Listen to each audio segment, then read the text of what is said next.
In 1986, a Singapore hotel collapsed like a pack of cards, burying guests in under a minute. Why did the building suddenly give way? You're seconds from disaster. Singapore. Famed throughout Asia for its order and calm efficiency. Then, suddenly, one Saturday morning, disaster stops the entire country in its tracks. A 6-story hotel crashes to the ground in under 60 seconds. 33 people die, and 17 more are buried alive, trapped beneath thousands of tons of steel, glass, and concrete. It's the worst collapse in the country's history, and it leaves investigators baffled.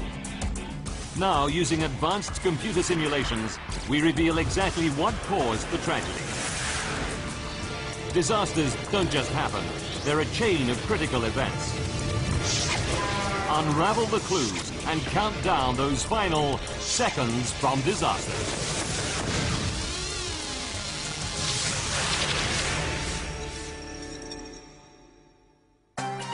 Asia. Singapore. Over 4 million people live crammed in a country the size of New York City. It's a dynamic, vibrant place that attracts people from all over the region and beyond, striving to make a better life for themselves in this English-speaking island of opportunity. Downtown, tower blocks soar into the sky as architects struggle to maximize the limited space. Much of it land reclaimed from swamp and sea. Even below ground, the city is teeming with activity as Singapore expands at breathtaking pace. Giant tunnels are bored by teams of engineers from all over the world, working on a new subway system that will connect the high-rise area with older and less prosperous districts like this one, Little India. 6 kilometers from downtown, this area is home to the manual laborers who support the booming economy. Here on Owen Road stands the Hotel New World, built in 1971. The building is unremarkable. 36 reinforced concrete columns supporting 6 concrete floors. There's a car park in the basement. The local branch of a bank takes up the ground floor. Above that is a popular nightclub.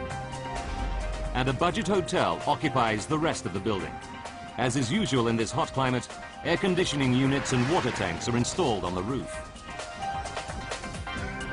At over 24 meters, it's small by Singapore standards, but one of the tallest buildings in Little India. The building has led an untroubled life, apart from one serious incident.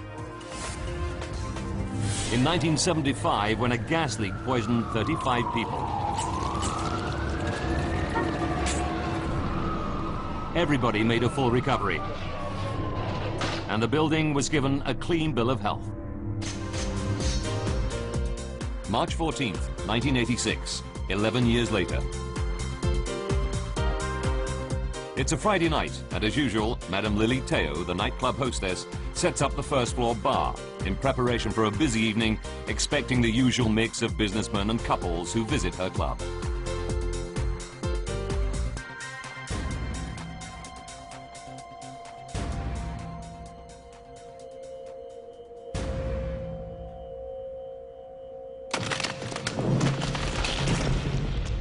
She's startled to see that a column on the dance floor has cracked. The time is 7 p.m. She decides to inform the building's owner.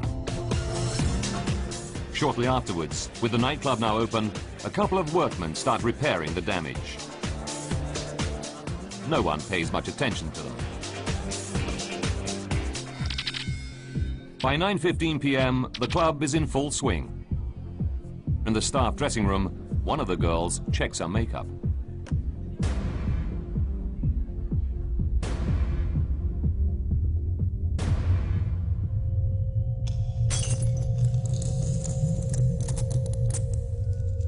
In Singapore, like most countries around the world, a broken mirror is a symbol of bad luck. But it's the end of the working week, and everyone in the nightclub is too busy having a good time to worry about silly superstitions.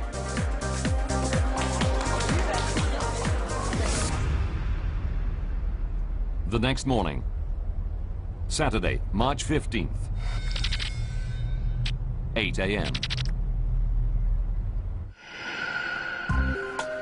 Cheong Cheng Guan, assistant manager of the ground floor bank, walks through the park with his childhood sweetheart. They were married 3 months ago, but he's been working so hard they haven't had time for their honeymoon yet. We were happily married and we actually planned a trip to Australia and New Zealand. As Cheong leaves for work, he says goodbye to his wife, Leong CC, knowing it's a big day for her. She's taking an important exam. I was having my final exam for a diploma. Cheong and I had planned to meet in the afternoon. As it's a Saturday, the bank will close at lunchtime, and the couple are planning on spending the rest of the day walking hand in hand through Singapore's busy streets. I was looking forward to Saturday afternoon after work, and then usually we will go out. 17 people work in the bank. It's a close, friendly team. As is common in Singapore, they take great pride in providing their customers with efficient service. 21-year-old Christina Fuhr has been working at the bank for just 3 months. This is my first job in the bank, and I enjoy it very much. Christina has never been up to the nightclub on the floor above, but she's sitting almost directly below the column on the dance floor that cracked the night before.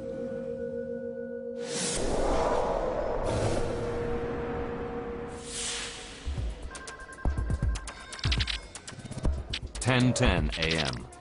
A customer comes into the bank. She's out of breath, saying there's a problem in the basement car park. Debris is falling down. The customer told us that the bank is going to collapse. Cheong stays in the bank whilst Christina and a colleague rush down to the basement to investigate.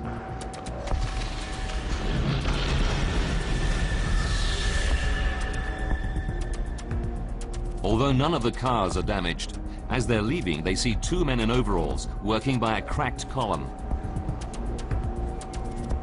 There's debris on the floor, but the workmen say everything is fine. Reassured that it's nothing serious, they go back to work in the ground floor bank.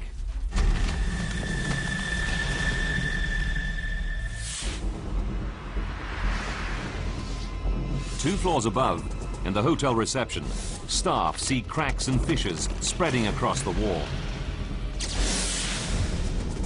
But down below, Cheong and Christina are unaware of any further problems.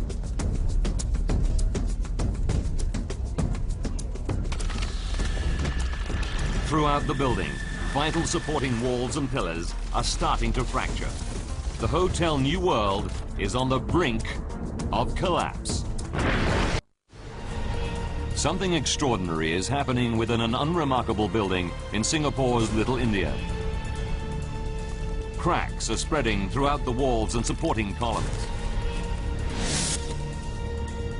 But in the bank on the ground floor, assistant manager Cheong is oblivious. He's wondering how his wife Cici has done in her exam.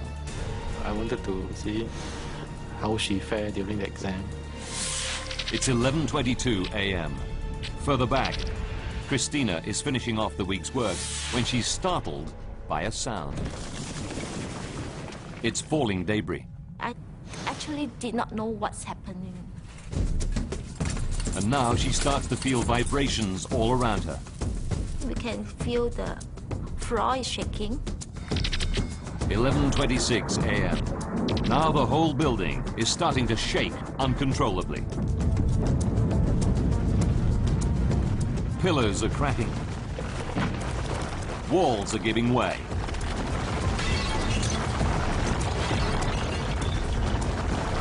An unstoppable, catastrophic collapse is set in motion. It was very sudden. One instant you are working, the next instant it's all pitch dark and... Thousands of tons of steel-reinforced concrete rain down on the people inside.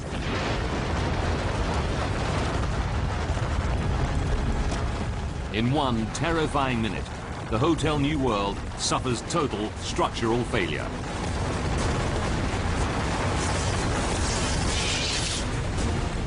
Trapping dozens of people.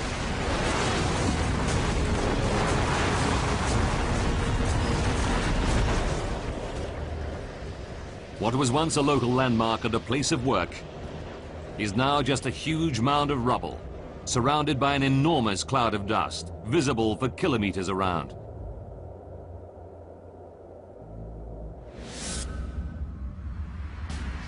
All 6 stories of the building have been destroyed, transformed into a concrete tomb. Christina, Cheong, and other bank staff are buried at the very bottom of the building rubble, in the pitch-black basement car park. We couldn't see anything, we couldn't hear anything. We couldn't even see our hand. Cheong can't see his colleague Christina, even though she's just a meter or two away, pinned down by massive concrete slabs. I was just like laying in the coffin. I couldn't move at all.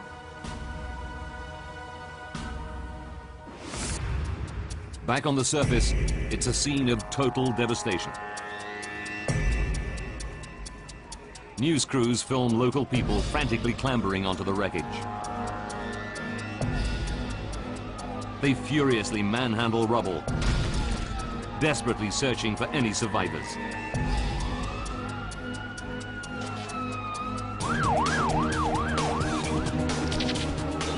At 11:35 a.m. Within 8 minutes, emergency workers start arriving.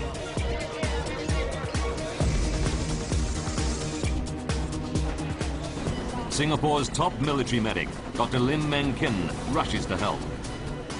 He's stunned by the scale of this unprecedented catastrophe. This is the biggest disaster since World War II. The terrible news is spreading to grief-stricken relatives who mingle amongst the crowds of stunned onlookers. It's a scene of total bewilderment and rising dread. Around noon, over half an hour into the disaster, Cheong's wife, Cece, arrives and realizes that her husband is buried somewhere inside the mountain of rubble. She has no way of knowing whether he's dead or alive. She finds her uncle, who happens to be a structural engineer, but he can offer her no real comfort. I remember asking him, what are the chances of Cheong surviving in such a collapse? He told me we should just hope for the best. About 10 meters from Cece, below the rubble, her husband Cheong is fighting off the panic. But all around, other survivors, like his colleague Christina, are aware of mounting hysteria. I can hear a lot of people crying. It was asking for help. Some of them was screaming, and some of them was crying in pain. Some of the survivors are badly injured, but Assistant Manager Cheong is determined to keep everyone calm.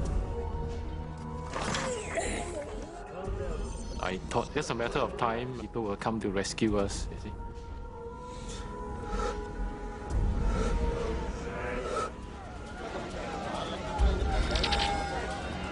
"12:30 p.m. About 1 hour after the collapse, back on the surface, there's good news. The rescue teams find a survivor, a tourist, who is staying on the top floors of the hotel. Shortly afterwards, they haul a second survivor, a local shopkeeper, from the hotel debris.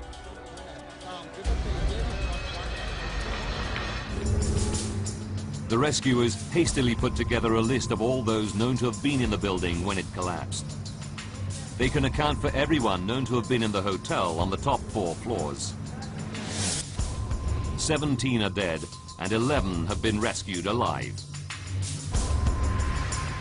The nightclub on the floor below was empty. But the ground floor bank is a different matter. Their list reveals that up to 20 people, including Cheong and Christina, were working there when the building collapsed and will be buried at the very bottom of the rubble.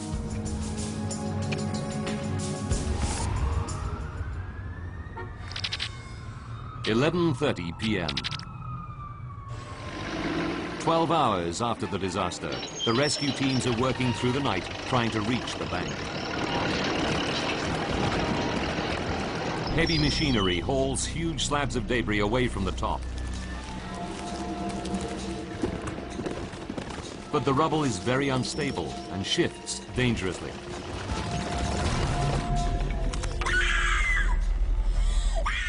Some 10 meters below the glare of the rescuers' arc lights, with vibrations shaking the wreckage, the horror is growing. The survivors are trapped in a dark tomb under 6,000 tons of concrete and steel. Assistant Manager Cheong is just within reach of one of his bank colleagues, who's lying injured nearby, crushed by a beam. He tries desperately to push the beam away, but it's too heavy. I felt very helpless. Your colleague is here, dying, and then you can't do anything at all. That was bad. Cheong realizes his efforts are in vain. I could smell the stench of death. It's very sad.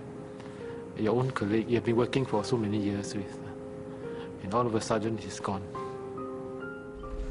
The crushed masonry is preventing the circulation of air. Oxygen is beginning to run out.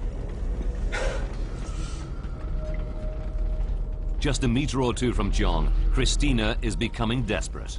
I was thinking I'm still very young. I still got lots of things to do. And I'm not married yet. I can't just die like that.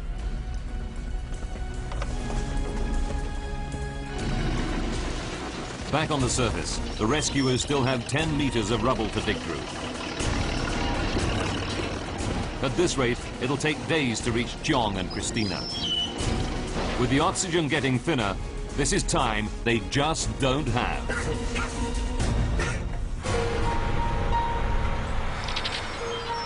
Midnight. Half a day has passed since the collapse of Singapore's Hotel New World building.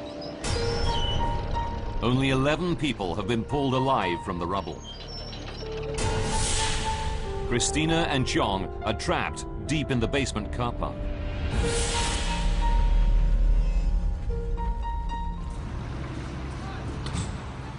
A team of Irish engineers working on the nearby subway construction is watching the rescue work. Subway tunneler Tommy Gallagher is especially concerned that the use of heavy machinery may be causing the rubble to shift and fall, potentially endangering the lives of any survivors buried at the very bottom of the mound. We kept saying to the senior people in charge, we think there is people in that building alive. And what you're doing here, you're going to kill them. They propose a radical alternative, abandoning the use of cranes to clear the rubble from the top, and instead tunneling deep into the foundations of the building to get survivors out. It's a very difficult decision, but around dawn the authorities give the green light to Tommy and his colleagues. The Irish engineers have no idea exactly where in the basement any survivors may be.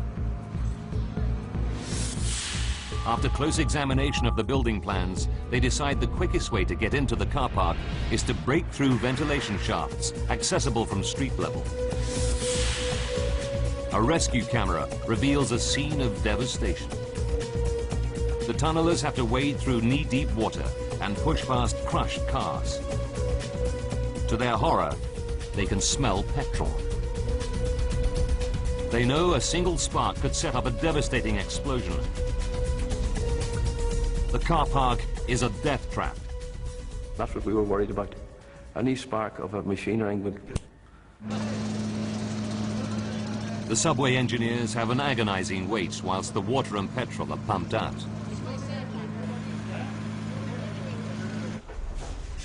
Then they start hacking a makeshift tunnel through the debris, using small hydraulic jacks to support the thousands of tons of rubble above.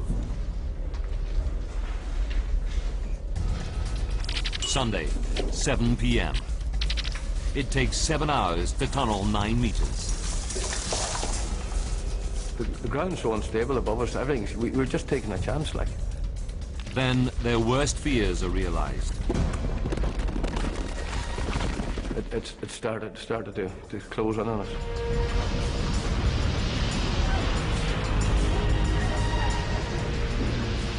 The tunnel caves in.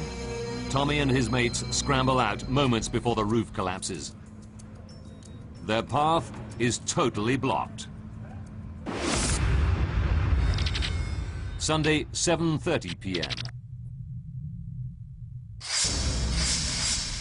Chiong and Christina have been buried in the stifling, claustrophobic darkness for 32 hours. They have no idea rescuers are trying to reach them. Undeterred by the cave-in, the Irish engineers start digging more tunnels in the dangerous building rubble, willingly risking their lives. The tunnelers were the bravest people I've ever met in my life. And the way they went about it, the spirit, it's a spirit that's very rare, really. Tunnels 2 and 3 are built from the southeast, but the subway engineers soon find their path blocked by huge slabs of debris. With Tunnel 1 still too dangerous after the cave-in, a fourth tunnel is dug northwards. It takes all night, but Tommy and his mates crawl under crushed cars and dig all the way around the exterior basement wall. We worked round the clock. We never went to bed. Monday, 7 a.m. Chiong and Christina have been trapped in the rubble for almost 2 days. They're losing track of time. We don't even know how many days we was trapped inside. I was just trying to keep alive because I have a lot of things to live for. Then, Chiong hears a noise. We could hear rumbling sounds, from the distance. Hoping that it's a rescue team, the bankers start tapping frantically on the beams that are trapping them.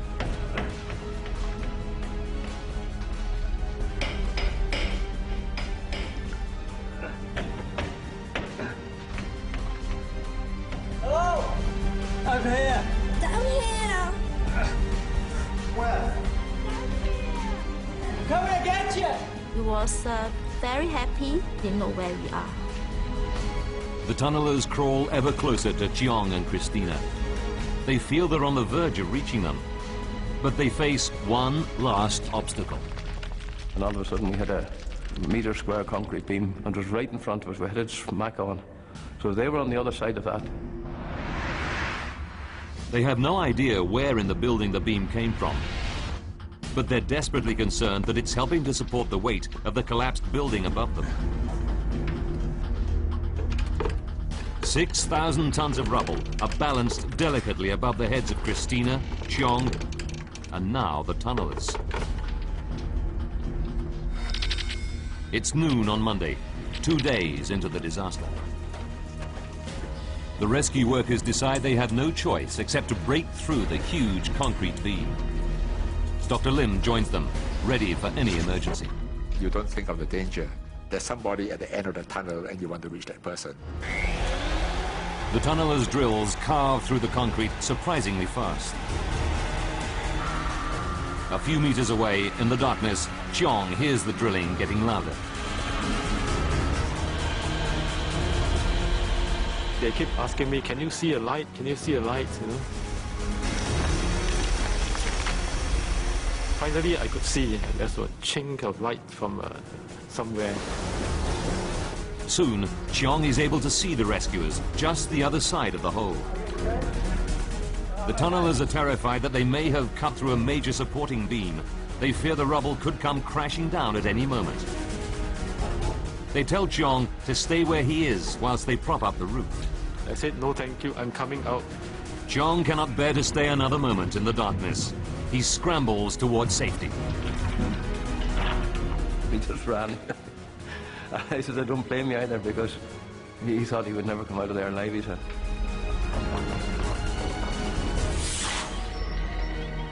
After 2 days, buried alive, Chiong is able to walk out into the daylight with just a few scratches. That was really a miracle. Christina is buried deeper in the rubble. It takes another 7 hours to rescue her.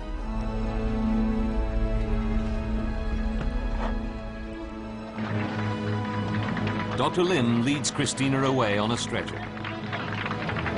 Later examinations reveal her only injury is a black eye. I feel just like a hero or something like that. Chiong and his wife Cece are finally reunited at the hospital.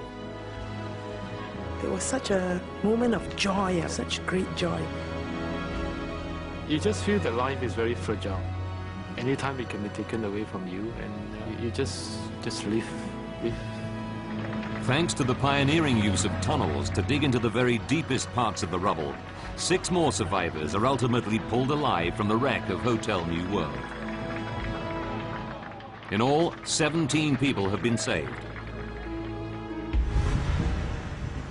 But 33 have lost their lives. Now, by rewinding the events of that fateful day, and by going deep into the investigation, we can reveal what really happened to the Hotel New World. Advanced computer simulation will take us where no camera can go, into the heart of the disaster zone. A commission of inquiry will be appointed to seek answers to the many questions raised in this, the worst building disaster in Singapore. The investigation team includes Terry Hume, a structural engineer based in Singapore. He has decades of experience in major building construction. Hume visits the site within hours of the collapse and is shocked by what he sees. The first impression was that the whole collapse must have been very rapid, and the whole building must have collapsed at the same time. It was clearly something unusual. In a city like Singapore, it's everyone's worst nightmare. Similar buildings are everywhere, and much taller structures soar skywards all across the island. The investigators need to find out why the Hotel New World collapsed, and fast. How did a 6-story reinforced concrete building collapse in fewer than 60 seconds? Until the investigators find out, the lives of millions who live and work in similar structures throughout Singapore could be at risk. The team interviews locals who remember that 10 years earlier, a gas leak knocked out 35 people at the hotel site. Could gas have escaped again, causing an explosion? Or worse, could there have been a bomb?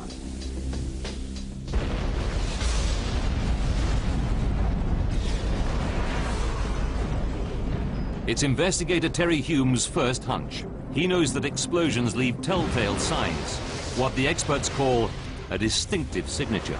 The immediate effect of the explosion is normally to certainly blow out the windows, possibly blow out the sidewall.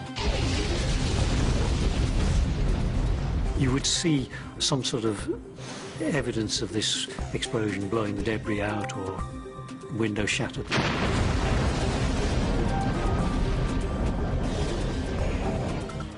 But the unique marks of an explosion, shattered glass and crushed rubble, blown hundreds of meters from the disaster site, simply do not exist. There was nothing like that. So, if it wasn't an explosion, what could have caused the collapse? It really is quite difficult to demolish a complete building very neatly. The team needs to investigate the disturbing possibility that the building materials were defective. This is the wall here. They interview the Irish tunnellers and learn that some of the concrete was so soft, their drills went through it like butter. Could it be that the concrete was badly mixed in the first place, undermining the strength of the building? With millions of lives depending on similar materials throughout the city, it's an horrific thought. The team takes 240 concrete core samples to one of Singapore's top laboratories. Of these, 80 are quickly dismissed as being unusable, unsuitable for testing. The scientists examine the remaining 160 cores to see whether the correct ratio of sand, stones, and cement was used. Then they perform concrete strength tests on them.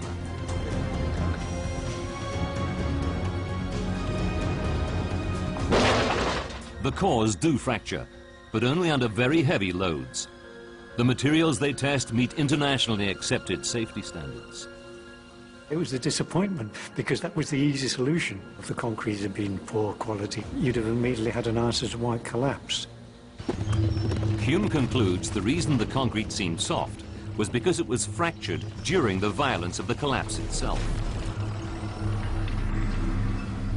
So, if it isn't defective building materials, what else could have caused the disaster? The investigators turn to another terrifying scenario, one that, like the concrete, could have implications for the entire city. They look at the land on which the hotel was built and discover, like much of Singapore, it used to be a swampy floodplain drained from the 19th century onwards. This was fine for the construction of small buildings, but like much of the booming city, the Hotel New World was significantly taller, bigger than anything built 100 years ago.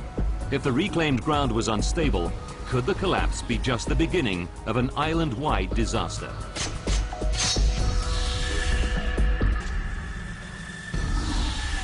The first step is for the investigators to examine the surviving basement walls. If the foundations had moved in the unstable ground, these should show evidence of catastrophic cracks. Intriguingly, they find nothing.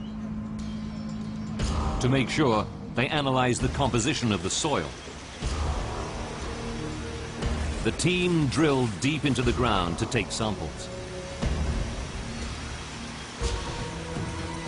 Leaving nothing to chance, they also test the strength of parts of the foundations that survived. Finally, after weeks of work, the results come through.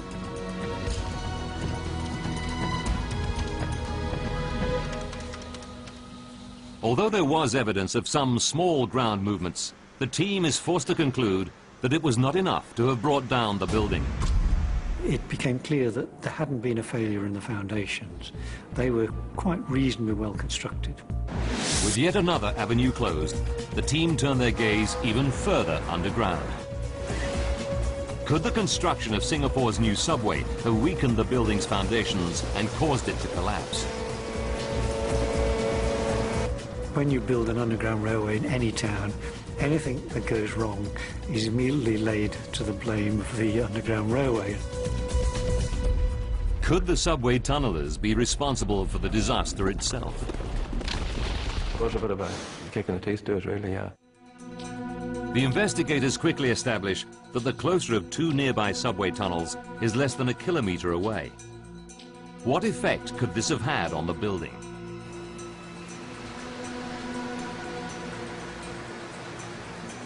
Subway tunnels have collapsed before. Just a year earlier in South Korea, this building fell into one.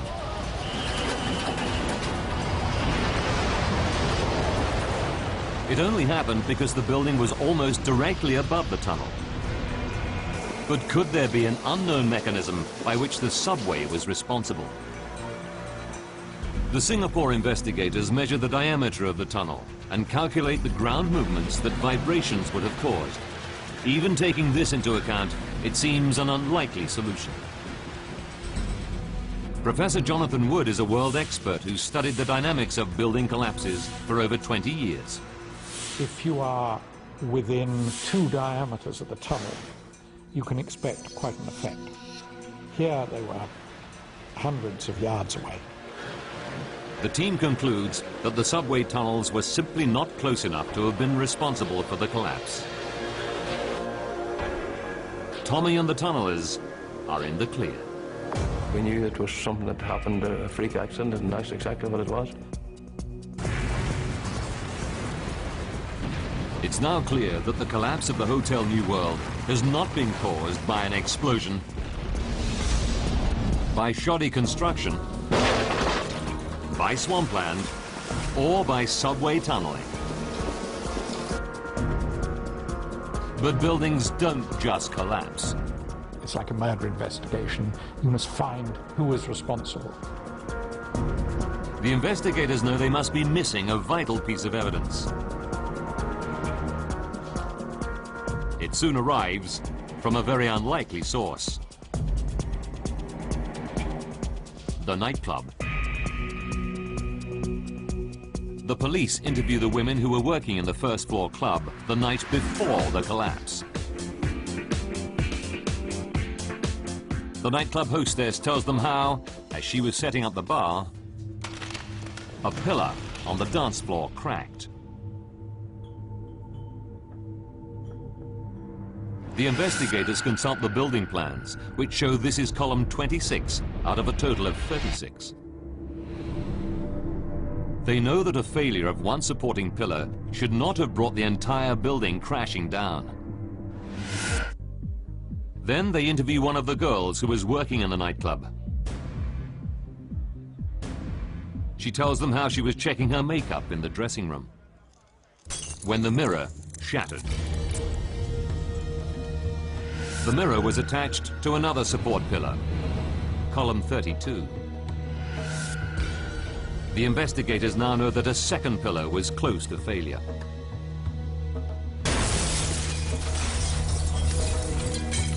Next, the team interviews survivor Christina Fuhr. She tells them how, on the morning of the disaster, she went down to the basement car park and saw workmen propping wood against a column. The pillar had cracked and there was plaster on the floor. They identify this as column 30, and it was also failing. It's a crucial breakthrough. There are now eyewitness accounts that 3 columns were failing in the hours leading up to the disaster. For the first time, the investigators know that 3 vital supporting columns were stressed right to the limit.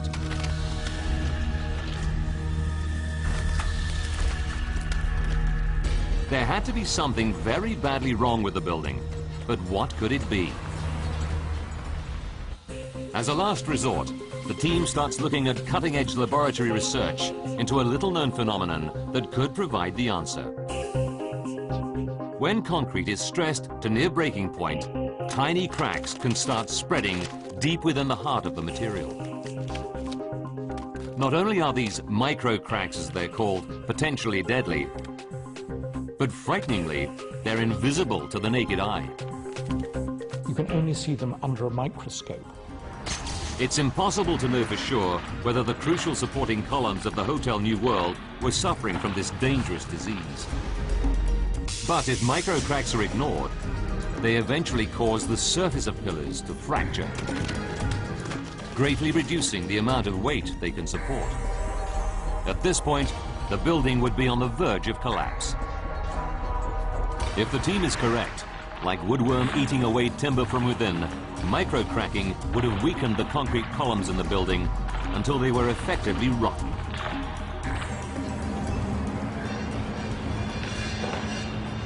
But where could the extra weight that causes microcracking have come from?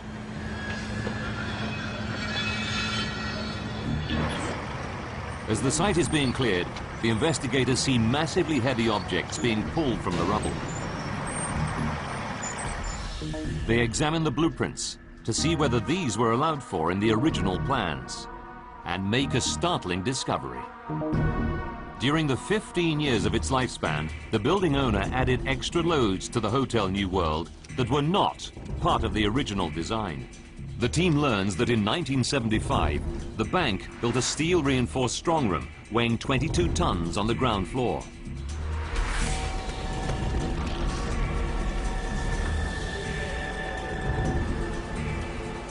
Then in 1978, the building owner installed 2 air conditioning towers, adding extra weight.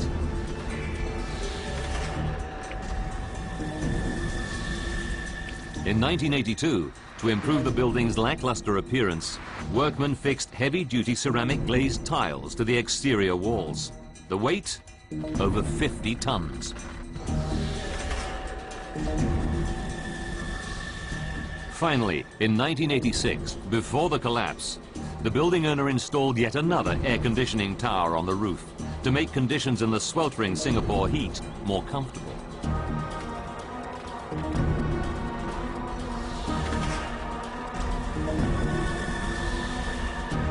The investigators believe all this extra weight must have been too much to bear. All modern buildings are designed to support what the experts call the dead load and the live load. The dead load is the weight of the building itself. But for the investigators, the crucial calculation is the live load, the extra weight consisting of people and objects, ranging from air conditioning towers to furniture, which a building has to support. Could the building support over 100 tons of extra live load placed upon it? The answer is a big surprise. The calculation showed that the live load was adequately supported. Set against the 6,000-ton weight of the building itself, the live load, including over 100 tons of strongroom, tiles, and air conditioning units, was insignificant. It should not have caused the building's 36 pillars to give way. The team is back at square one. After months of painstaking work, they still don't know what happened.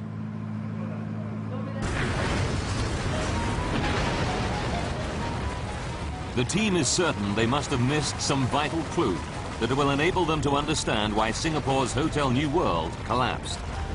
They return to the blueprints and pore over photos of the damaged columns again and again. Clutching at straws, they double-check the calculations made by the draftsman for the weight of the building itself, the dead load. What they find is a revelation, a fatal mistake that means for the entire 15 years after its construction, the building was on the verge of catastrophe. The amazing thing was, basically, this draftsman allowed for the live load, and he'd forgotten the dead load. It's an astonishing discovery, a schoolboy mistake. The calculations made by the draftsman were so badly wrong that key columns, such as 26 and 32, could not even support the weight of the building itself. Even without all the extra live load, the air conditioning units, heavy-duty glazed tiles and bank strongroom, for 15 years, many of the pillars that were supporting the building had been right at the limit of their strength. The collapse was just a matter of time. All the columns were very near failure and been sitting close to the edge for 15 years. The investigators finally understand why the disaster happened. Now, by rewinding the events leading up to that fateful day, and by following the process of the extensive investigation, we can finally reveal what really happened to the Hotel New World. Friday, March 14th, 1986. For 15 years, hidden from human eyes, deadly microcracks were spreading deep within the concrete columns of the Hotel New World. 7 p.m., 16 hours before the collapse. Column 26 cracks in the nightclub. It's weakening and starts to pass its load to surrounding pillars. About 13 hours before disaster, column 32 can't support the extra load and starts to fracture. This causes a mirror attached to it to smash. Just over 1 hour from disaster, load from the two nightclub columns is being transferred to column 30. It starts cracking, this time in the basement car park.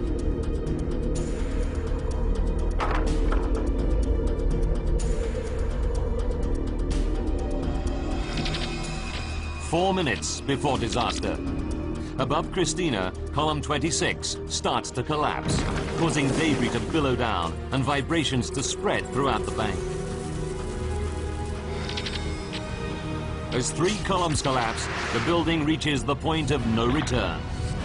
An unstoppable chain reaction is set in motion. If you've got your pack of cards and all you've got to do is knock one card out and all the other cards follow suit.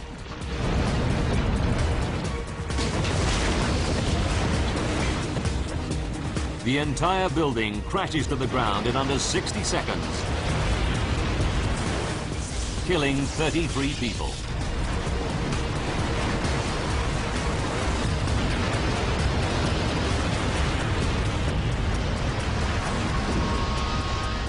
Tragically, the investigators now know there were plenty of warnings that the hotel was about to collapse.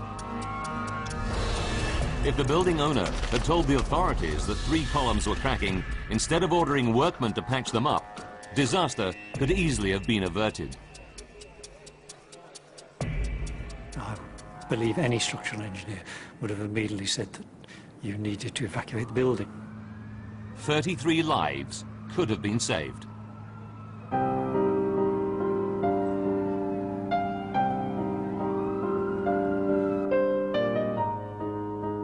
Survivors John and Christina will always remember their colleagues who died in the Hotel New World collapse.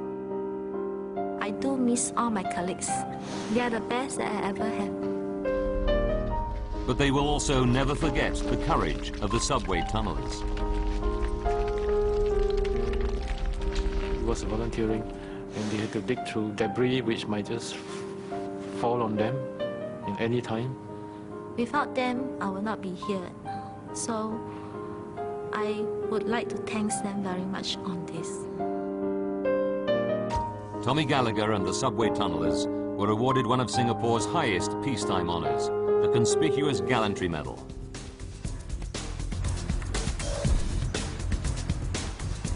Lessons have been learnt from the tragedy. Singapore completely overhauled its building regulations to ensure that all dead and live load calculations made by architects would in future be independently checked, a crucial extra safeguard that has been adopted by many other countries. Like many cities, Singapore continues to build ever upwards. Mercifully, building collapses are a rare event both in Singapore and throughout the world. But when they happen, the courage and dignity of ordinary people shine through.